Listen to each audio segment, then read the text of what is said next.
أعوذ بالله من الشيطان الرجيم.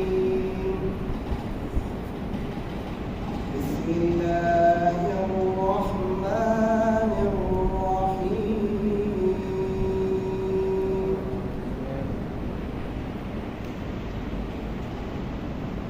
وقال الذين كفروا لا تسمعوا لهذا القرآن والغوا فيه لعلكم تغلبون